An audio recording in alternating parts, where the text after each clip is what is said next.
Over the last year, my I rating has gone from around 800 to over 1800. And honestly, a huge part wasn't just practice, it was this sim rig.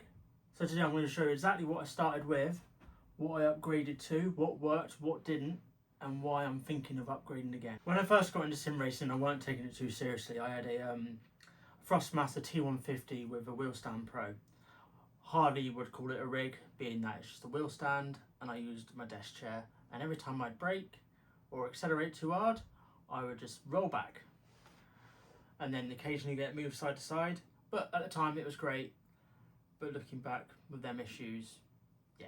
But that was great at the time, especially for Gran Turismo and the odd PC game.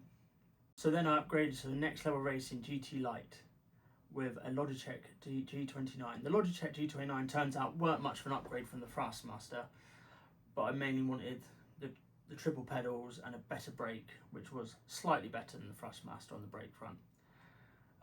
At the time, it was perfect. Better driving position, more comfortable. Didn't slide back every time I put the brakes on.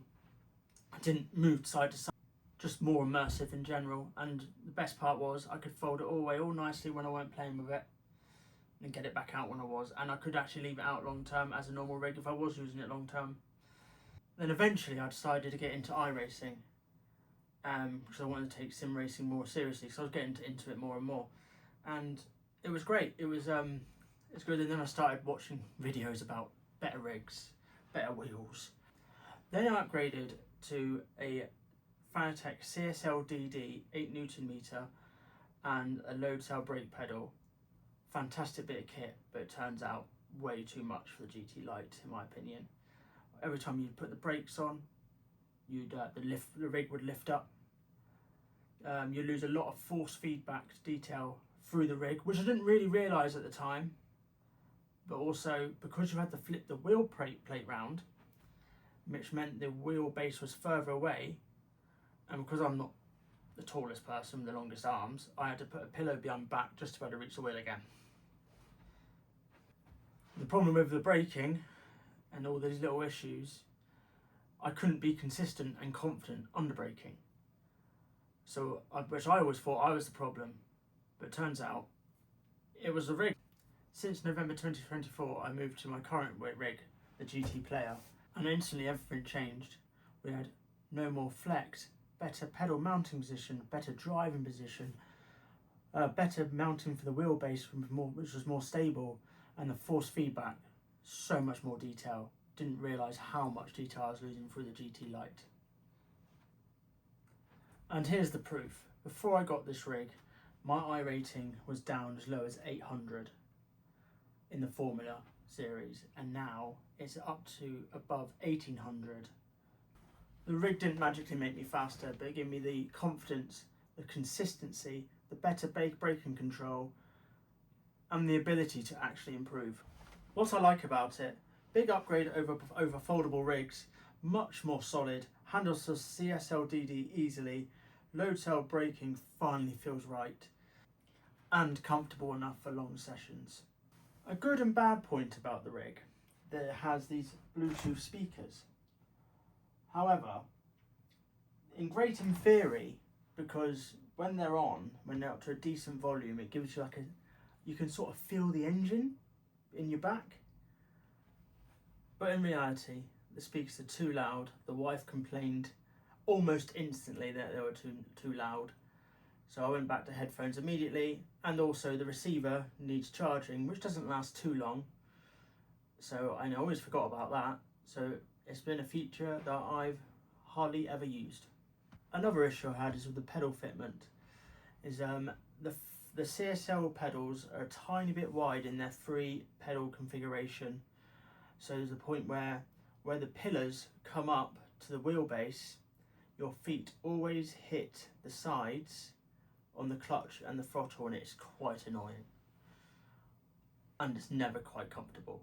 Also, it's hard to adjust the pedal deck with these pedals because the foot plate of the CSL pedals block the bolts. So adjusting the pedal plate forward and backwards is more hassle than it's worth.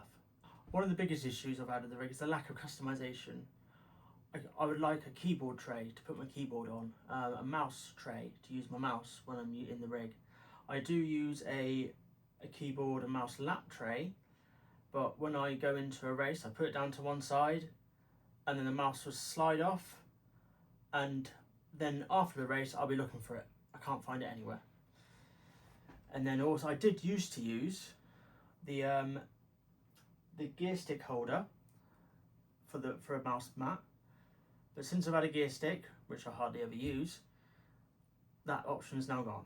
Another issue I have with the pedals is, yes, the pedal flex has improved. There is still a slight flex under braking, and I don't know how much having less flex would make in confidence. It might just be me having less confidence in it than I should under braking, but I even slid the other day the pedal plate back a bit just to get the flex removed a little bit, which worked, but I have not been able to get quite comfortable enough since. Nothing feels quite right. So even though this rig has been great, I'm starting to hit its limits.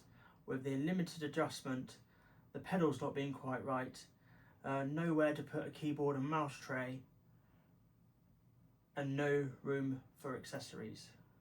I'm thinking of upgrading to something more modular where I can adjust things properly, add trays and mounts, and make it future-proof, and something that is completely solid where I won't have to even think about upgrading, hopefully, for a very long time. Overall, this rig has helped me massively, and I do not regret buying it in one bit.